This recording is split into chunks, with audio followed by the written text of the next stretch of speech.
evening, everyone. I'm Carmine Gemei. If you're a parent of an athlete, you always know you're driving here, you're driving there. It's a lot of work, but you do it because you love your child. If your kid's good enough and lucky enough, they get to travel, see different places, meet different people, and we all know in the end, that's much more important than the wins and losses. Well, one of our local athletes is trying to do just that, travel and compete. His name's Dylan Sorensen, and he wrestles with the Natrona Colts right here in Casper. Dylan's trying to wrestle in Japan again this March, but needs donations. Last year, he went with a group of Wyomingites and came in third. This young man's only 11 years old, but he's already won 12 Wyoming state titles and a national championship. He's a three-time USA All-American, 2015 folk-style outstanding wrestler in Wyoming, and on top of that, a very bright and respectful kid. Here's Dylan and his dad on why your donations matter. He was 5 years old when I told him if he keeps wrestling this well, he can see the world. And he's kept it up, and when this opportunity came up, I couldn't say no, so I'm going to try to get him there. Not a lot of kids get to go to wrestle or like to do a sport to another country. Well, last year I got third, and this year I'm going to win it. And you can see Dylan will put any money you can spare to good use. To donate, you can visit our K2 TV Sports Facebook page. The link to Dylan's GoFundMe page is right at the top. They're trying to raise $2,600 for Dylan's wrestling trip to Japan. And right now, they've only got $60. The Sorensen family greatly appreciates any donations from their Wyoming family.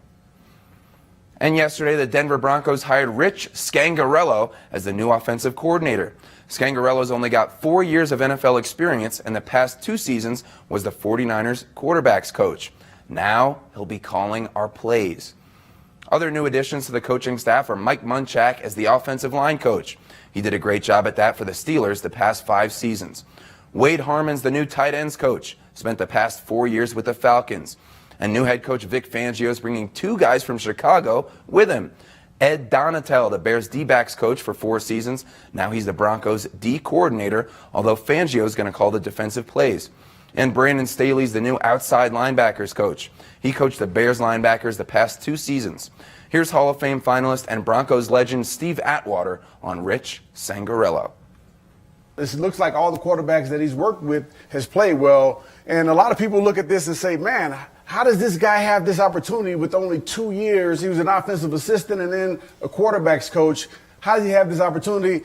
Apparently, he's learned a lot from Kyle Shanahan. And I think that's what people are excited to see. And you might remember our recent reporting in the case of suspended Polk football player Youhanna Ghaifan. He was charged with 2 misdemeanors in Fort Collins after he trapped a hotel employee in a corner and attempted to kiss her. That was the morning of the Border War game, October 26th. The all-conference defensive tackle has been suspended since that game. And a couple weeks ago, he pleaded no contest, and the charges will be dropped if he stays out of trouble until July 5th. But he won't have to worry about his suspension from the Polk football team anymore, because Ghaifan just declared for the NFL draft. That's according to Sean Callahan from HuskerOnline.com. He also reported that Ghaifan explored graduate transfer options before making the decision to enter the draft. You might know Ghaifan graduated from UW this December with a degree in American Studies. This past season, the 6'4", 282-pound Ghaifan had 34 tackles and 8 tackles for a loss in the 8 games he played. And guys, also senior tennis star Tessa Vanderploeg just earned the Mountain West Player of the Week award, the 2nd time she's won it. Good for her. Okay, thank you, Carmen. We'll be right back after the break.